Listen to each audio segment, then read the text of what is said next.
Y ahora la segunda ponencia la dictará la neuropsicoeducadora Rosana Fernández Coto, profesora de inglés, máster en programación neurolingüística, neuropsicoeducadora, diplomada en neuropsicología del aprendizaje y en psicología positiva, autora de libros como Cerebrando el aprendizaje, Cerebrando las emociones y neuropedagogía, diplomada en neuropsicoeducación y en trastornos del aprendizaje. Realizó un posgrado en historia inglesa y desde el año 1999 es examinadora internacional de la Universidad de Cambridge. Ha dirigido diversas instituciones y en la actualidad es directora de la Asociación de Neuroaprendizaje Cognitivo, EANE, República Argentina, donde coordina, entre otros cursos, el coaching en neuropedagogía y realiza la coordinación de diversos cursos a distancia. Coordina y dicta la diplomatura en neuroaprendizaje en la Universidad de Belgrano, en la República Argentina, en Buenos Aires y Córdoba, y en Chile con la coordinación de Creactiva. Investigadora, consultora, catedrática, escritora y conferencista internacional. Ha ofrecido seminarios, cursos y talleres en distintos lugares de la Argentina, Uruguay, Chile y México. El tema que desarrollará Roxana se llama Neuropedagogía, el nuevo paradigma educativo del siglo XXI. Los contenidos de los cuales escucharemos a Roxana hablar serán: ¿qué es la neuropedagogía? La neurobiología del aprendizaje. Sugerencias para que el cerebro aprenda mejor. Crear aulas emocionalmente saludables. Brindar los estímulos adecuados para que esto suceda. Promover el descubrimiento de talentos. Evitar el piloto automático. Mantener el cerebro en forma. Bueno, con ustedes, Rosana Fernández Coto. Bueno, muy bien, acá tenemos la agenda y vamos a arrancar con qué es la neuropedagogía, de dónde surge. Obviamente la neuropedagogía es una disciplina que se desprende de las neurociencias. Así en forma muy general podemos decir que las neurociencias estudian la estructura y funcionalidad del cerebro y del sistema nervioso central. Ya en la segunda mitad del siglo pasado, las neurociencias se unieron a la psicología, que estudia la conducta y procesos mentales, y conformaron lo que llamamos neurociencia cognitiva. O sea, ¿qué es lo que hace la neurociencia cognitiva? Estudia las bases neurológicas de los procesos cognitivos. O sea, en qué áreas, en qué regiones, en qué módulos, en qué estructuras cerebrales se generan y se potencian los procesos cognitivos. Por supuesto que el cerebro es un sistema y trabaja en sistemas, no es un lugar solo focalizado. Pero ¿cómo es que podemos atender? ¿Cómo es que podemos percibir? ¿Cómo es que podemos recurrir a la memoria? ¿Cómo es que podemos poner en práctica nuestras funciones ejecutivas más humanas y más complejas? Esto es lo que estudia la neurociencia cognitiva, cuyo uno de los padres más importantes fue Alexander Luria. Luego la neurociencia cognitiva se une con la pedagogía y así es como se conforma la neuropedagogía. O sea, que la neuropedagogía toma la teoría de la neurociencia cognitiva, esto de cuáles son las bases neuronales donde se generan y se desarrollan los procesos cognitivos, y se pregunta, con todo esto que ahora sabe la neurociencia cognitiva basada en las neurociencias, ¿cómo me puede servir para mejorar mi práctica profesional áulica? ¿Qué puedo hacer con todo esto que ahora las neurociencias está descubriendo para enseñar mejor y que los alumnos aprendan mejor, entre comillas, porque después vamos a ver otra vez este concepto como lo trabajó Javier? Por supuesto que todo esto tuvo un auge mayor a partir de los años 80, yo diría de los 90. ¿Por qué? Y porque antes en neurociencia como en medicina se estudiaban los cerebros, en este caso, post-mortem. Ya era tarde para la persona que había fallecido. Y en psicología y en pedagogía, ¿a través de qué? A través de observaciones. O sea, aparecía una teoría, una estrategia, una escuela, la poníamos en práctica. ¿Funcionaba? ¿No funcionaba? Funcionaba a medias. Y así es como íbamos aprendiendo, a través de la observación. Así es como, por ejemplo, cuando estuvo muy en boga la psicogénesis, fue fabulosa para algunos y para otros, por ejemplo, los disléxicos leves se convirtieron en disléxicos graves. Pero así aprendíamos nosotros, los docentes. O sea, esto ensayo y error. Lo pongo en práctica, en el primer momento son todas la octava maravilla, todas las cosas nuevas que aparecen. Y después nos damos cuenta que con algunos funcionan, con otros no, con otros funcionan a medias, y así aprendemos a ser eclécticos. Pero ¿qué pasó a partir de los años 80 y 90? Hubo una gran explosión tecnológica que permitió hacer nueva aparatología, tener nuevos escáneres cerebrales. Y esto nos permite ver qué sucede en el cerebro de las personas cuando perciben, cuando atienden, cuando reaccionan, cuando sienten, cuando aprenden, etcétera, etcétera. Y no solamente con personas con trastorno, sino una persona con un cerebro sano, qué sucede, cómo funciona. En realidad, en la síntesis sería cómo aprende el cerebro. La nueva aparatología, a través de las neuroimágenes, aparte de favorecer mucho todo lo que sea la parte de medicina, hace que los educadores podamos empezar a ver cómo aprende el cerebro. Por eso podemos decir que la neuropedagogía estudia el cerebro desde esta perspectiva, como órgano del aprendizaje. ¿Y cuál es el fin? El fin es contribuir a que cada persona pueda desarrollar sus potencialidades cognitivo, intelectuales y cognitivo-emocionales al máximo. Porque como dijo Javier, todos podemos aprender, todos tenemos capacidades y habilidades. El rol del profesor ha cambiado rotundamente. Ahora es un facilitador para que todas estas potencialidades puedan llegar a su máximo. Cuando hablo de competencias intelectuales, por supuesto estoy hablando de los procesos cognitivos más académicos, como puede ser percibir, atender, utilizar la memoria, etc. Y cuando hablo de procesos emocionales, estoy hablando de algo que nos vamos a dedicar a la tarde, que tiene que ver con todas las habilidades y capacidades emocionales, personales y sociales. Muy bien, no sé si conocen a este señor. Este señor es contemporáneo nuestro, es el doctor Eric Kandel, premio Nobel del año 2000, hace solo 16 años. Fue el primero en comprobar que cada vez que, pongámoslo entre comillas, aprendemos, y ahora vamos a ver por qué lo ponemos entre comillas, nuestro cerebro se modifica. O sea, en realidad fue el primero en comprobar que la neuroplasticidad es la base del aprendizaje, que podemos aprender y que el cerebro es el órgano del aprendizaje porque es plástico, flexible, porque continuamente está cambiando con cada nueva vivencia y aprendizaje que tenemos. En algún momento quizás después les comente, en algún momento tengamos tiempo de cómo descubrió esto, que lo descubrió con un animalito que tiene solo 20.000 neuronas y les fue mucho más fácil ver todo este proceso de cambio. ¿Y qué nos dice el doctor Kandel? Nos dice, las neurociencias modernas invitan a los educadores a repensar el aprendizaje. De esto que ya venía hablando Javier. Tenemos que repensar el aprendizaje. El docente hace un tiempo era el portador de la información fáctica. Cuando quería saber algo, el alumno, que era alumno, sin luz, alumno, ahora hay estudiantes capacitándose, le preguntaba al profesor. Ahora esa información fáctica, haciendo un clic en Google, ya la tiene. O sea que obviamente nuestro rol ha cambiado completamente. Entonces, ¿hacia dónde vamos? Vamos a ir analizando todas estas cuestiones. A la resignificación del aprendizaje, de lo cual habló bastante Javier, yo voy a retomar un poquito más.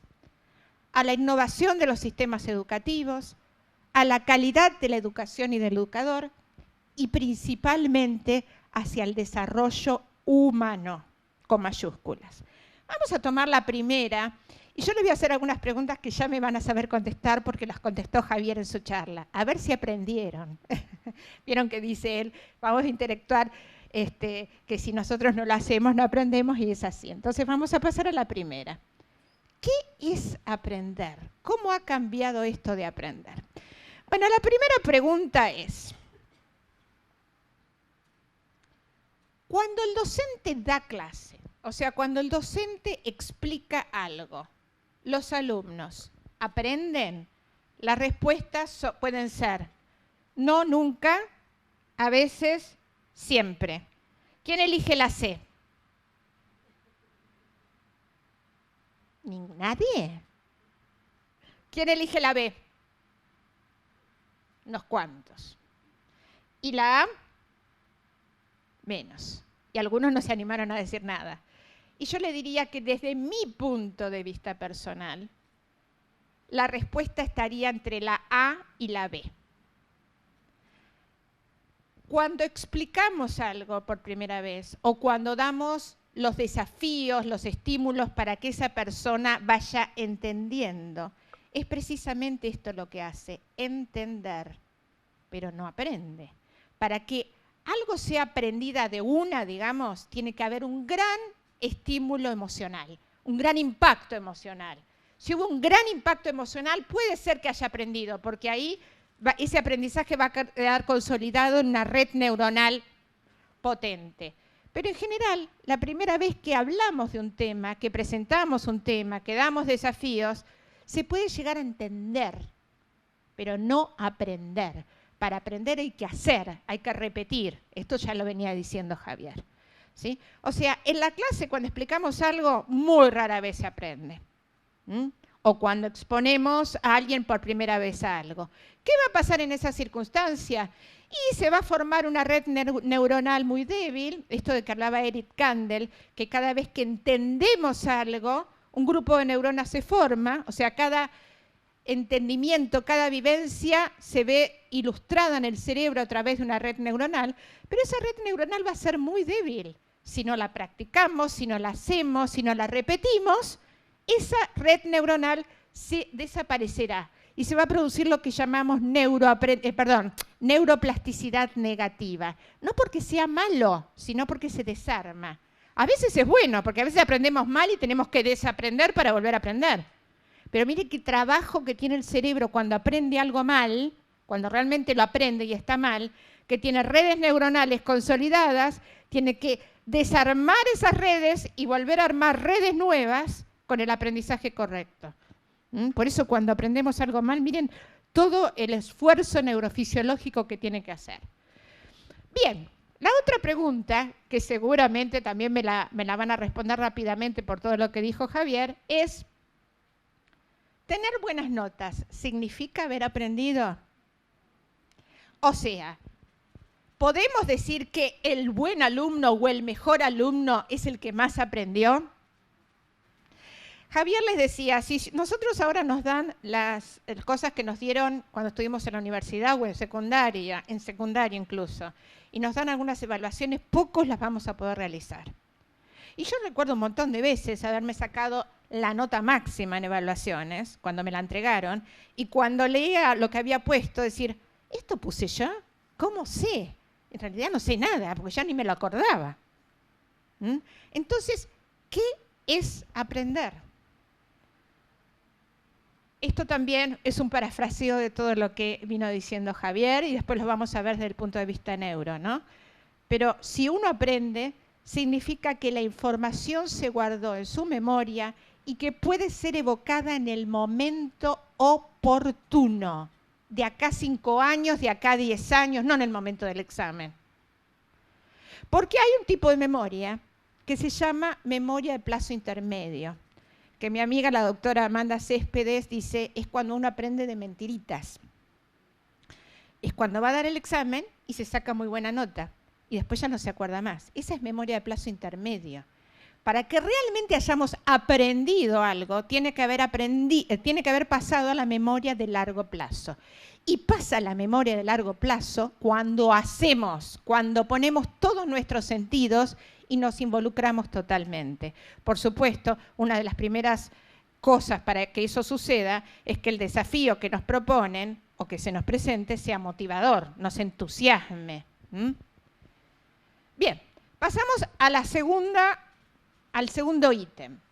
¿Hacia dónde vamos? A la innovación de los sistemas educativos, que como dijo Carolina y como dijo Javier, empieza con la cucharita, pero con algo tenemos que empezar.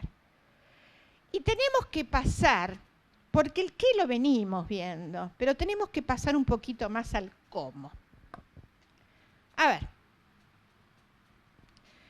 esto es lo que siempre se decía y lo que mencionó Javier. La educación nos prepara para el futuro.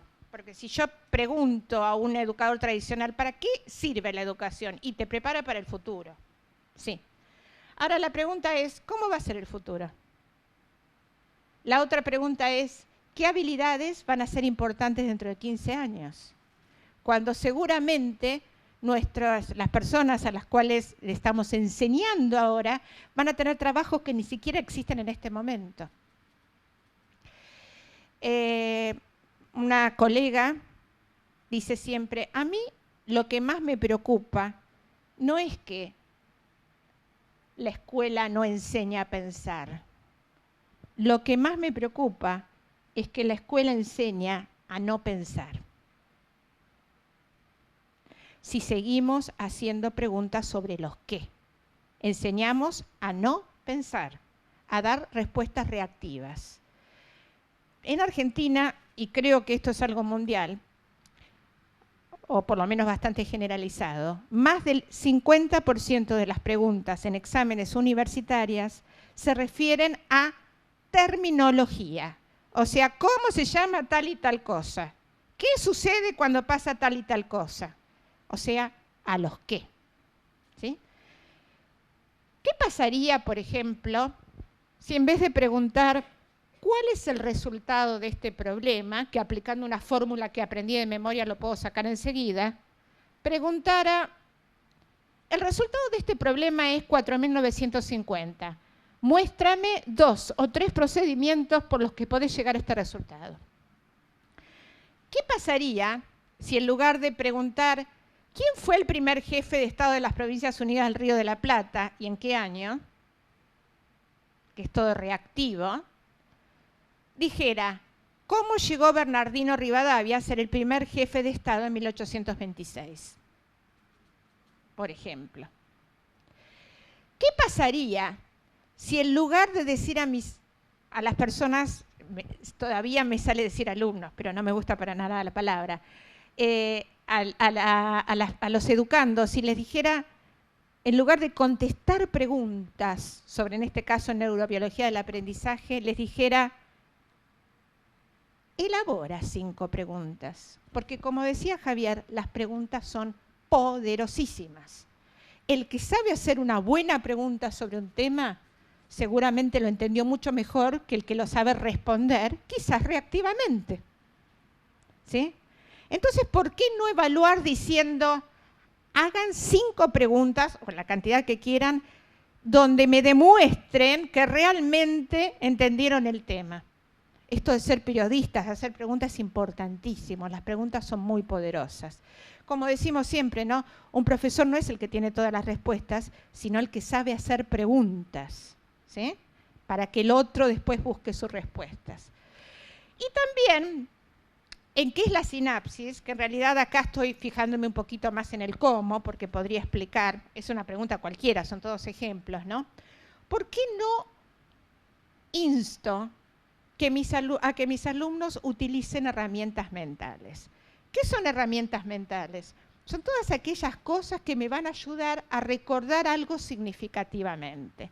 O sea, yo puedo decir, la neurona está compuesta por un cuerpo o soma que tiene dendritas y después tiene un axón, que es una prolongación más larga, etc. Bueno, podría explicar una explicación muy técnica.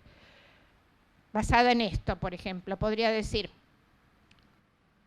este es el axón, cada vez que se comunica una neurona con otra, un impulso electroquímico, despide neurotransmisores, que son compuestos químicos, que son tomados por las dendritas de la otra neurona. Pasa por el soma, por el cuerpo neuronal, sale por el axón. El axón se comunica con las dendritas de otra neurona. Pasa por el soma, sale por el axón, etcétera, etcétera. Y así se va formando la red neuronal cada vez que entendemos, aprendemos algo, cada vez que vivenciamos algo. Entonces, en vez de explicar esto, que quizás me lo olvide en 2 minutos, yo una vez le dije a un grupo de una universidad, digo, ¿cómo explicarían algo a un chico de básica, de secundaria, pero para que lo recuerde con respecto a esto? Y miren lo que hicieron, esta herramienta mental. Dijeron, neurona, neuronita. A ver, el que lo conoce que me acompañe, porque algunos de las personas que estuvieron conmigo lo conocen. Neurona, neuronita, neurona con axón, soma con dendritas, sinapsis a montón. E incluso lo hicieron con su cuerpo, esto de pasarlo por todos lados, ¿no? Esto de tomar, por ejemplo, la mano como neurona, el soma, las dendritas y el axón, ¿sí? Entonces, neurona, neuronita, neurona con axón, soma con dendritas, sinapsis a montón. Y la sinapsis se hace acá, porque del axón pasa a la dendrita.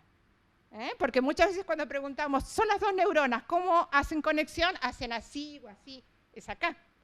Sale del axón, pasa a la dendrita, pasa por el soma, el axón pasa a la otra dendrita y así se va formando la red neuronal cada vez que se modifica nuestro cerebro con la neuroplasticidad, cuando entendemos y aprendemos algo. Entonces, fíjense cómo pasamos más al cómo, al hacer, al involucrarnos completamente. Vamos al tercer ítem. ¿Hacia dónde vamos? A la calidad de la educación y del educador.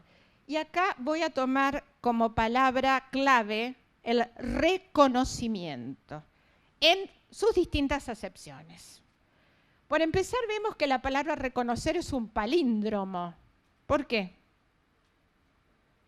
Se puede leer al derecho y al revés, ¿no? Es algo que reconozco, vuelvo a ver y vuelve hacia mí, ¿sí?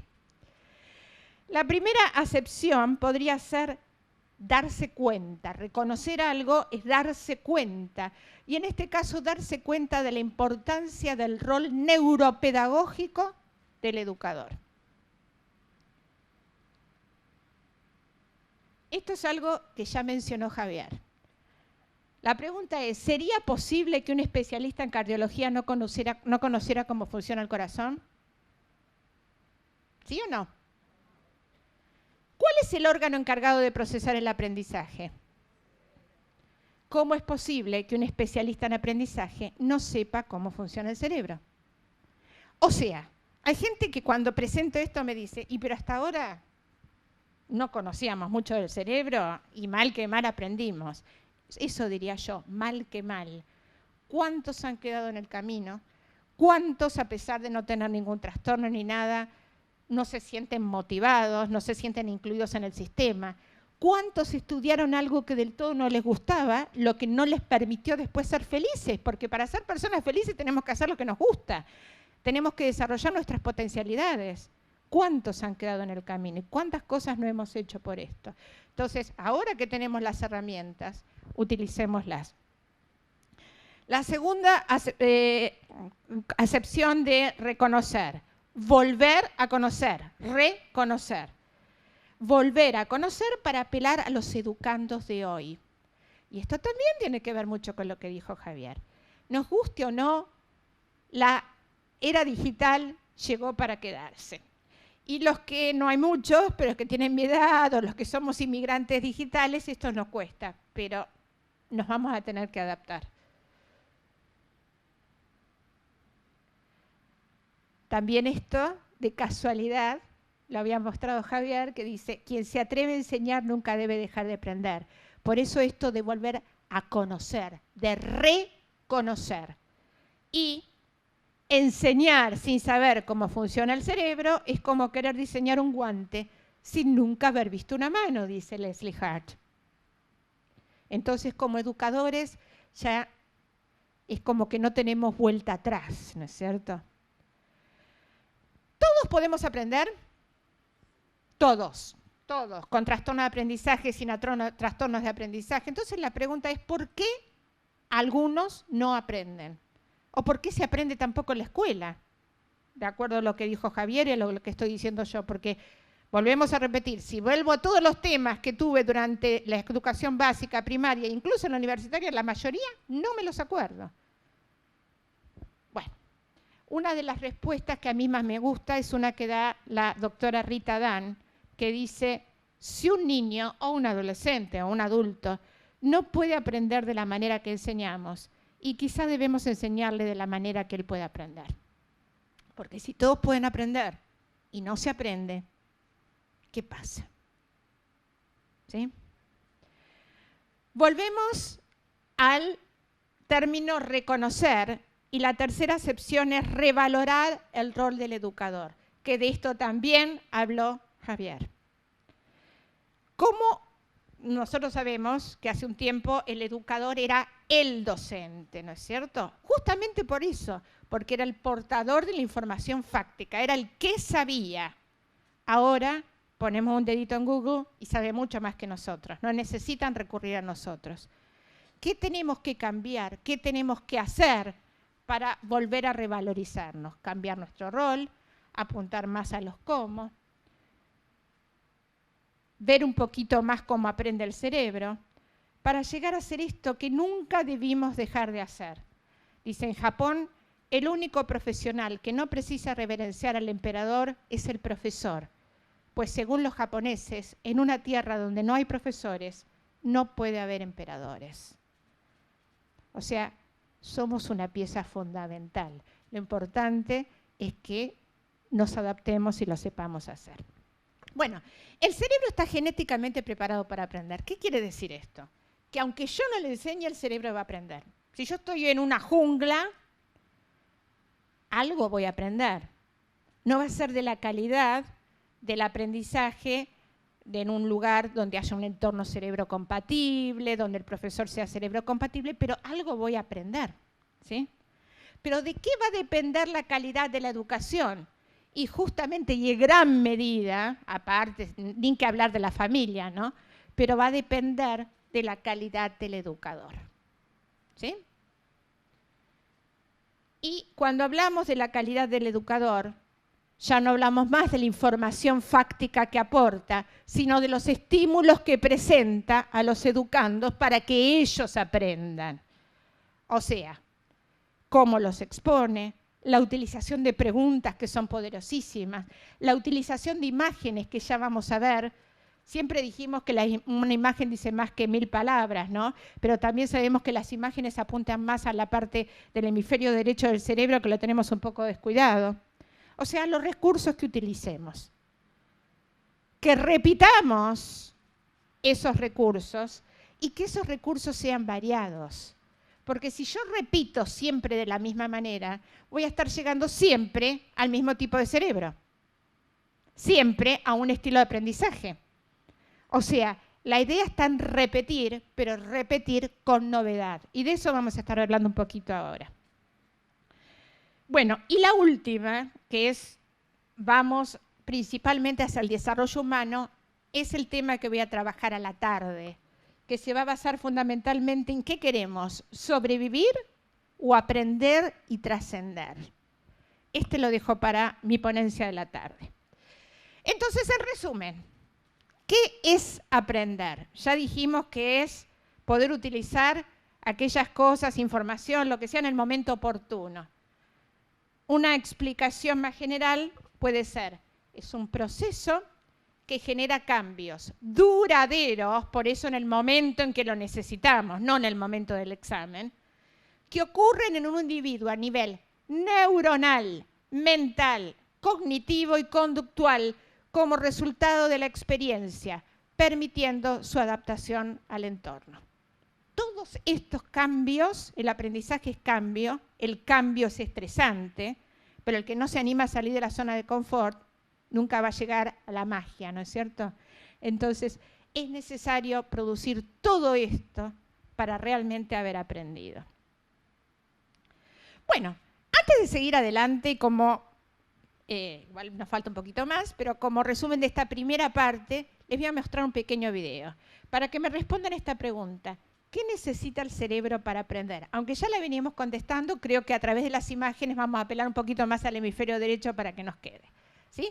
Entonces vamos a ver, ¿cuál es la respuesta a esta pregunta? ¿Qué necesita el cerebro para aprender?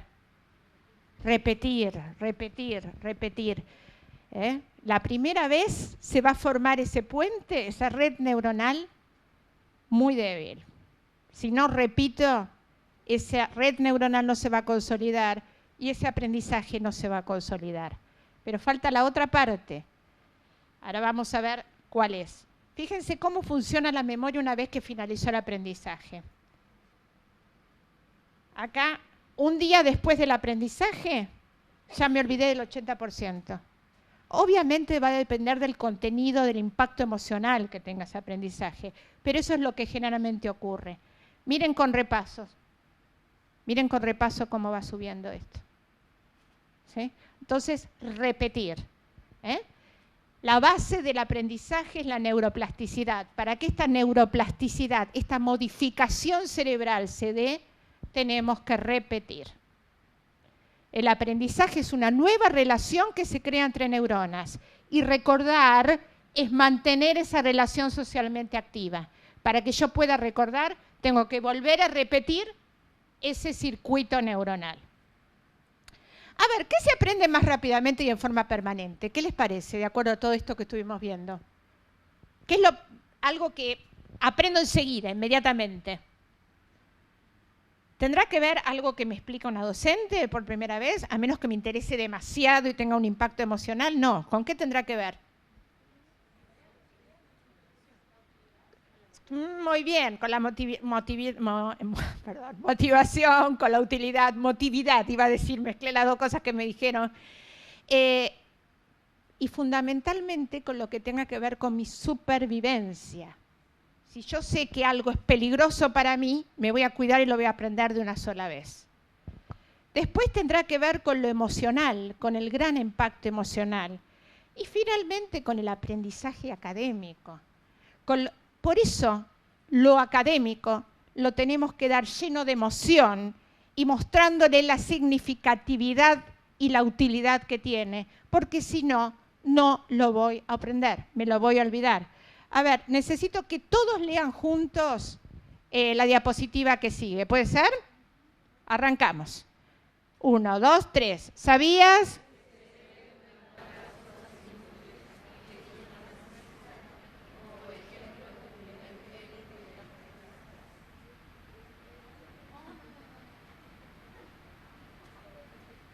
¿Lo ven?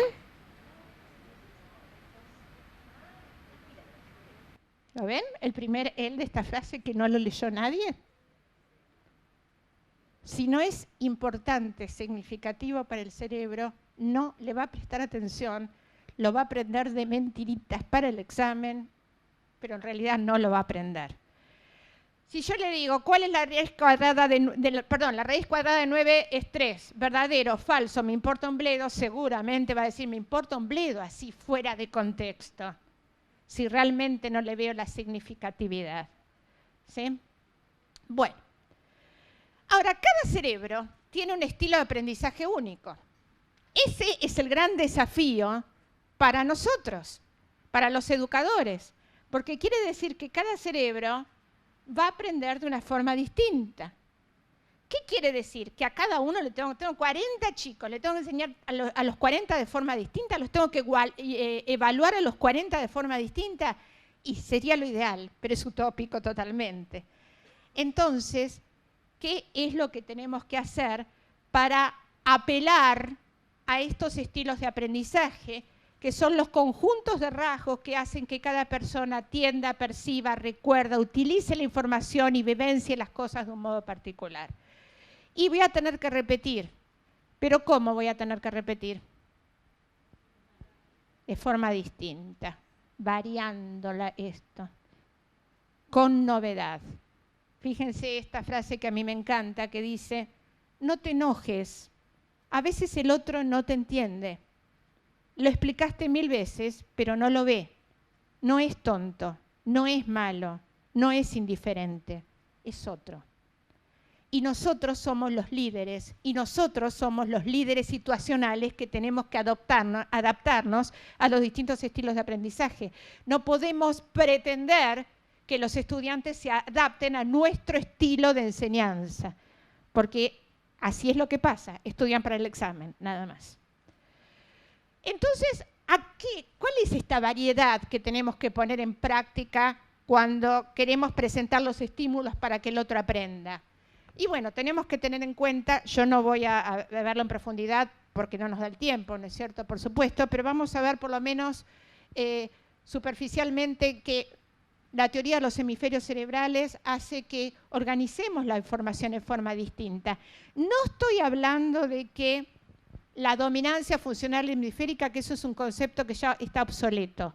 Cuando hacemos todo, utilizamos los dos hemisferios. Pero ahora vamos a ver que hay alguna predominancia funcional. El VAC, que después van a hablar más tarde las chicas, o sea, todos tenemos una teoría de esquemas de representación, algunos somos más visuales, otros más auditivos, otros más kinestésicos. Y las inteligencias múltiples, que la habrán escuchado nombrar, de Howard Gardner, la forma en que resolvemos los desafíos. ¿Cómo organizamos la información? Para darle algunos ejemplos de esta diferencia de los hemisferios cerebrales. Fíjense que solo, esto estoy hablando en general y del 95% de las personas, solo en el hemisferio izquierdo del cerebro están las áreas del lenguaje, que son Wernicke y Broca. O sea, el hemisferio izquierdo es el que entiende el lenguaje. El hemisferio derecho no entiende el lenguaje verbal. Entiende todo lo no verbal. Si yo les digo a ustedes, ¡qué día maravilloso! Y les digo, ¡qué día maravilloso! Para el hemisferio izquierdo es lo mismo. ¿Entendió? ¡Qué día maravilloso! El derecho no entendió las palabras, pero entendió todo lo paralingüístico. O sea, voy a necesitar de los dos para entender el mensaje, obviamente. Pero se dan cuenta que procesan la información de forma distinta y muchas veces beneficiamos a un solo hemisferio. Entonces, el izquierdo es el verbal, el derecho es el no verbal.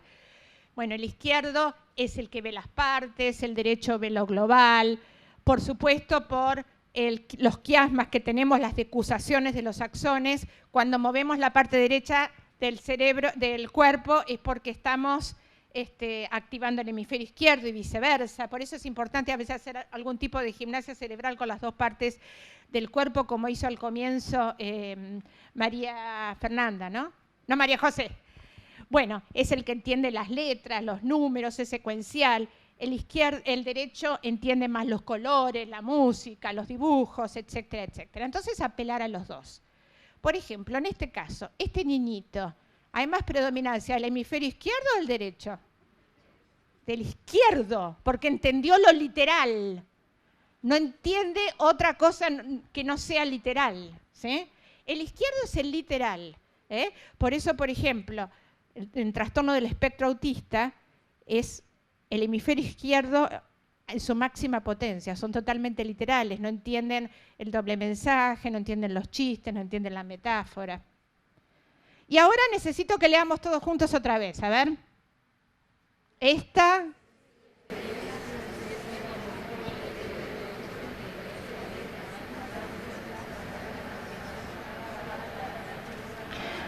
O sea, el derecho no necesitó tener todo enterito. Simplemente lo puede deducir porque es global, es holístico, ¿sí? Es gestáltico el derecho. En cambio, el izquierdo necesita todo tal cual. Bueno, también hablamos de las inteligencias múltiples, que lo voy a pasar rapidito. A ver, la naturalista, ¿la otra cuál es? Musical, espacial, interpersonal, porque está hablando con otro, kinestésica corporal, ¿sí? Lógica y lingüística. O sea, tratar de apelar a todas estas inteligencias. No importa que estemos dando lengua, apelemos a la parte lógica. Después vamos a ver algunos ejemplos de esto. Y bueno, con respecto a las teorías de los esquemas de representación sensorial, que no me voy a adentrar mucho, que algunos somos más visuales, otros más auditivos, otros más kinestésicos.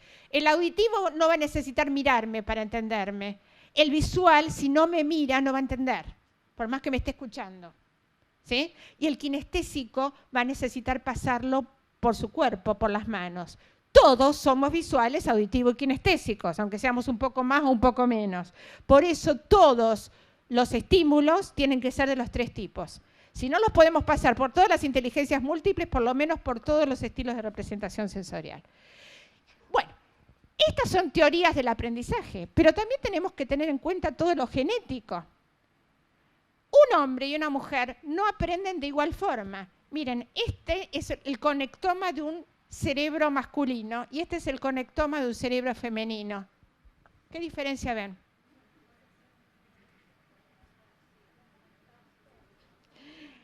En los hombres hay muchísimas diferencias, daría para una charla de un día, cerebro masculino y femenino, ¿no es cierto? O más. Pero en el cerebro masculino las conexiones son ipsilaterales, dentro del mismo hemisferio.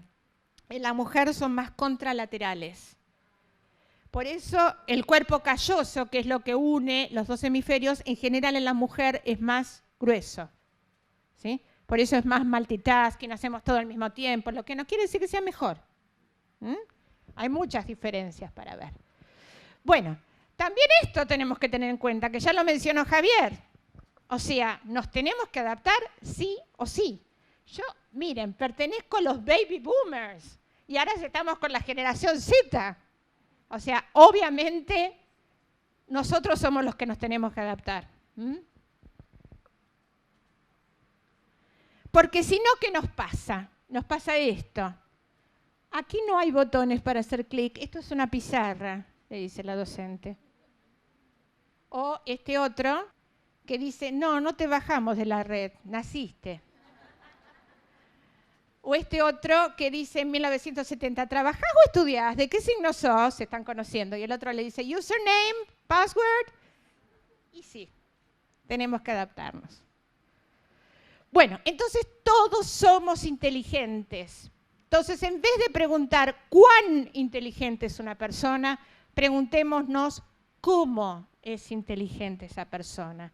Porque nosotros somos los que tenemos que generar que esas potencialidades se desarrollen.